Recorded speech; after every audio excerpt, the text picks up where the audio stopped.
स्वामी समर्थ सगळ्यांना. कसे आहात सगळे? तर इथे मी माझ्या केसांना तेल लावते. हे तेल मी घरी बनवलं आहे. जर या तेलाची रेसिपी जर तुम्हाला बघायची असेल तर मी लिंक डिस्क्रिप्शन बॉक्समध्ये देते, की तुम्हाला रेसिपी भेटून जाईल. आणि त्यानंतर मी पूर्ण माझ्या केसांना तेल लावून घेते, कारण मला केस धुवायचे होते. आणि थंबनेलवरून तुम्हाला कळालंच असेल की आज मी फ्रीज साफ करणार आहे. फ्रीज साफ करण्यासाठी मला 1-2 तास तर सहज जातील, त्यामुळे मी केसाला तेल लावते. इथे फ्रीज साफ करेपर्यंत केसात तेल मुरून जाईल आणि तेवढा टाईम पुरेसा असतो आपलं तेल केसामध्ये चांगलं मुरण्यासाठी. त्यामुळे मी फ्रीज साफ करण्याच्या आधी केसांना तेल लावून घेतलं आणि मग नंतर केस धुवेल काम झाल्याच्या नंतर. तर अनिशाने पण इथं तेल लावून घेतलं आहे. मी लावलं की तिला लावायचंच असतं. त्यानंतर मग तिचे थोडे लाड करून घेतले आणि तिला मग खेळायला सांगितलं. त्यानंतर मी फ्रीज साफ करण्यासाठी घेतलं. सगळ्यात पहिले मी फ्रीजमधला सगळा पसारा बाहेर काढून घेतला. जसं की आपण ठेवतो संध्याकाळी फ्रीजमध्ये दूध वगैरे, ते सगळं बाहेर काढलं. त्यानंतर फ्रीजमध्ये जे सामान होतं, जे मला फेकून द्यायचं होतं किंवा जे खराब झालं होतं, ते सगळं बाहेर काढून घेतलं. आणि त्यानंतर मी फ्रीजचा पूर्ण एक शेल्फ बाजूला काढून घेतला. इथे फ्रीजमध्ये जास्त भाज्या नव्हत्या, सगळ्या भाज्या संपल्या होत्या, म्हणून मी आज फ्रीज साफ करण्यासाठी घेतलं होतं. जास्त भाज्या असतील तर फ्रीज साफ करायला टाईम लागतो आणि सगळं अरेंज करायला पण टाईम लागतो. त्यामुळे सगळ्या भाज्या संपल्याच्या नंतर मी फ्रीज इथे साफ करायला घेते नेहमी. त्यानंतर सगळं फ्रीजमध्ये जे आपण टाकलेलं असतं गडबडीमध्ये, ते सगळं बाहेर काढून घेतलं. जे आपण एग ट्रे ठेवलेला असतो तो पूर्ण बाहेर काढून घेतला. सगळे शेल्फ बाहेर काढून घेतले. बॉटल रॅक असतात ते पण पूर्ण मी बाहेर काढून घेतले. इथे बॉटल रॅकमध्ये मी बॉटल्स मध्ये पाणी नाही ठेवत, कारण थंड पाणी आम्ही कोणी पित नाही. कधीतरी बर्फचा यूज होतो, त्यामुळे ट्रेमध्ये बर्फ ठेवलेला असतो. तर पूर्ण बॉटल्स रॅक वगैरे सगळे शेल्फ मी सगळे एक करून सावकाश सगळे बाहेर काढून घेतले, कारण गडबडीमध्ये तुटायला नको, कारण हे पूर्ण काचेचं असतं. कारण एकदा का फ्रीजचं एखादं सामान तुटलं तर ते परत लवकर इझिली अवेलेबल होत नाही, कारण त्या साईजचं भेटत नाही किंवा त्याच कलरचं भेटत नाही.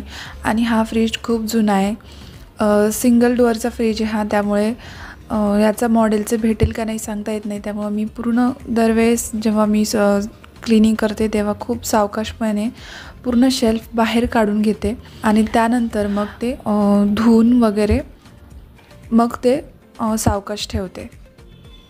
तर त्यानंतर मी इथे पूर्ण फ्रीजचे शेल्फ बाहेर काढून झाल्याच्या नंतर आतमध्ये मी एक लिक्विड बनवलं होतं, ज्याच्यामध्ये सर्फ एक्सेल आणि मीठ वगैरे टाकून मी ते आतमधून फ्रीज पुसून घेते. कारण आपण जेव्हा फ्रीज बंद करतो तेव्हा फ्रीजमध्ये असा एक वास सुटत असतो, त्यामुळे तो वास येऊ नये म्हणून मी हे पूर्ण आधी क्लीन करून घेते, ओल्या फडक्याने पुसून घेते. त्यानंतर मी हे सगळं पूर्ण आधी साफ करून घेतलं आणि जोपर्यंत मी ते फ्रीजची भांडी घासते आहे तोपर्यंत हे मी असंच उघडं ठेवणार, म्हणजे त्याचा जो वास असतो तो पूर्णपणे जाईल. तर इथे मी सगळं पूर्ण साफ करून घेतलेलं आहे.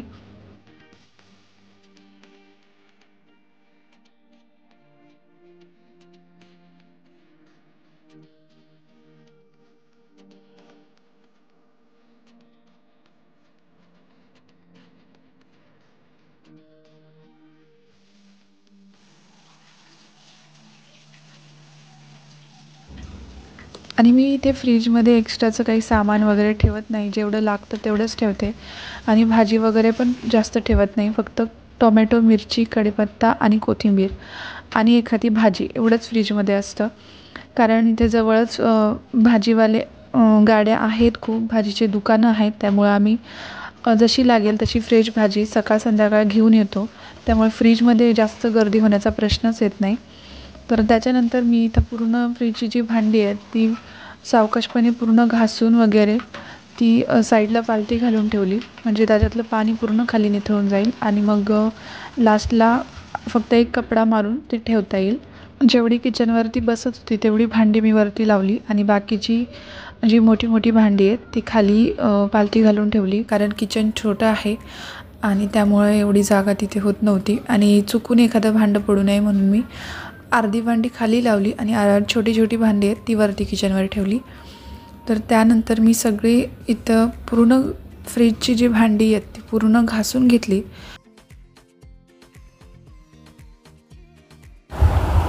आणि नंतर सुक्या कपड्याने ती पूर्ण पुसून घेतली, म्हणजे त्याच्यावर पाण्याचे डाग राहणार नाहीत. आणि त्यानंतर एक एक फ्रीजची जे भांडे आहे ते आपल्या ठिकाणी लावून घेतलं. तर इथे मला कळतच नव्हतं कोणतं भांडं मी कोणत्या जागेवरून काढलं होतं हे लक्षात राहिलं नाही. त्यामुळे जे जिथं ॲडजस्ट होईल ते भांडं मी तिथं लावून टाकलं. आणि अजून एक गोष्ट, जर तुम्हाला माझे ब्लॉग्स बघायला आवडत असतील तर व्हिडिओला लाईक करा आणि चॅनलला सबस्क्राईब नक्की करा. नंतर मी एक एक करून पूर्ण बॉटल रॅक इथं लावून घेतले. 2च बॉटल रॅक्स आहेत फ्रीजला, कारण फ्रीज छोटा आहे. त्यानंतर व्हेजिटेबल ट्रे इथे ठेवून दिला. हे जे पिशवीमध्ये दिसत आहेत ती त्याच्यामध्ये फुलं आहेत. एक्स्ट्राची फुलं जी असतात ती मी इथे साईडला पिशवीमध्ये ठेवून देते, कारण ती सुकत नाहीत पिशवीमध्ये असल्यानंतर. पेपरमध्ये बांधून त्यानंतर मग पिशवीमध्ये ते बांधून ठेवायची, मग ती आहे तशी राहतात. आणि मग त्यानंतर इथे ते डब्यामध्ये कोकम सरबत आहे, त्याची एक्सपायरी अजून गेली नाही म्हणून मी तसंच ठेवलं आहे. आणि सॉसची बॉटल, थोडा सॉस आहे म्हणून ते पण तसंच ठेवून दिले. तोही 1-2 दिवसानंतर काढून टाकायला लागेल. तर पूर्ण मसाले वगैरे मी असे अरेंज केले, जास्तीचे मसाले ठेवत नाही. 1-2 मसाले असतात, किचन किंग मसाला किंवा एखादा पनीर मसाला असतो. आणि मग मी पूर्ण माझं फ्रीज असं सेट केलेलं आहे. फ्रीज पूर्ण रिकामं केलं आहे. फ्रीजमध्ये काहीच भाज्या वगैरे नाही आहेत. आता मी जाऊन भाज्या आणणार आहे आणि मग नंतर त्या स्वच्छ धुवून वगैरे त्या भाज्या नीट फ्रीजमध्ये ठेवून देणार. आता पहिले जाऊन भाज्या आणते आणि अजून एक काम आहे माझं, मी मग ते करते. आणि मग आल्याच्या नंतर पूर्ण भाज्या निवडून त्या फ्रीजमध्ये ठेवून देईल. तर असा होता माझा आजचा फ्रीजचा क्लिनिंग व्हिडिओ. तर कसा वाटला आजचा ब्लॉग ते मला नक्की सांगा. आणि व्हिडिओ आवडला असेल तर चॅनलला सबस्क्राईब करायला विसरू नका.